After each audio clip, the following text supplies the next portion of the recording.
Nitondra hafatra ho an'ny vahoaka Malagasy kosa ny mpanelanelana amin'ny krizy misy eto Madagasikara andriamatoa Joaquim Chissano tamin'ity andro androany ity hisany nanentana ny vahoaka Malagasy anatanteraka ny adidy ho amin'izay rahampitso izay ary ny tenany. Tao raha antsika ity andindiny vaovao ity. Andro lehibe amin'ny tantaran'i Madagasikara hoy andriamatoa Joaquim Chissano ny andro rahampitso. Aneo ny safidy ary andanjabato hifidy izay filoham-pirenena hitondra ny firenena Malagasy taorian'ny efa taona nisian'ny krizy ianareo. Krizy izay intso-pihany fa nitondra voka-dratsy ho an'ny politika, ny sosialy ary ny toe-karena teto Madagasikara. Aujourd'hui, faire une exhortation au peuple malgache à la veille du jour de l'élection présidentielle Madagascar.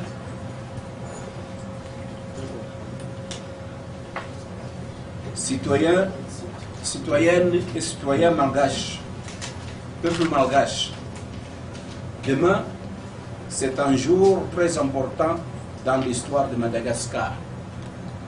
Le peuple malgache, en accomplissement de son aspiration de longue date, se rendra aux urnes pour élire le président de la République après plus de 4 années de crise qui a apporté de graves conséquences politiques, économiques et sociales pour le pays. Nanomboka tamin'ny febroary 2024 nisian'ny fiovavam-panjakana tsy manaraka ny lalam-pandrenana dia tsy nitsahatra nanao ezaka ny vondrona iraisam-pirenena toy ny SADC, firenena mikambana, ny OIF ary ny COI mba hanampy amin'ny famahana ny krizy. Ny soro-dalana izay nisoniavin'ny Malagasy ny 5 septambra 2024 no nametraka ny tetezamita iraisana ary Namaritra ny zotra hatongavana amin'ny famaranana ny tetezamita amin'ny alalan'ny fifidianana. Momba ny fifidianana dia nilaza andriamatoa Joaquim Chissano fa manao ezaka goavana ny voamera mahaleo tena misana ny fifidianana amin'ny fikarakarana ny fifidianana ary nilaza ity filo-mozambikanina teo aloha ity fa na dia nisy aza ny olana samihafa izay hita dia afa-po tamin'ny fanomanana ny fifidianana ny sehatra iraisam-pirenena.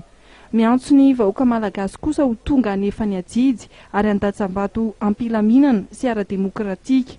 Fotoana sarobidy tsy tokony avelan-dalo fotsiny rahampitso 20 oktobra io andriamatoa Joaquim Chissano. Miantso ny olom-pirenena hifidy izy ary nomariany fa fototry ny fahombiazan'ny fampihavanana sy ny firaisan-kiram-pirenena ny fifidianana. Momba ny fampelezan-kevitra izay mifarana omaly dia nilaza andriamatoa Joaquim Chissano fa nizotra tao anaty filaminana izany ary mendrika laitahaga. Afaka nitety faritra maro teto amin'ny nosy ny kandida ary afaka nampahalala tamin'ny vahoaka ny programam-pampandrosoana hoy izy.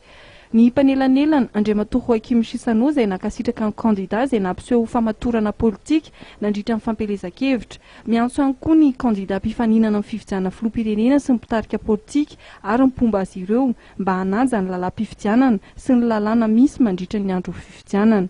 Miantso ihany koa ny tokony hanekena amin'ny valim-pifidianana andriamatoa Joaquim Chissano ary miantso ny kandida izay mahita lesika amin'ny voka-pifidianana mba ho tony ary tsy salasala hanaraka ny ara-dalàna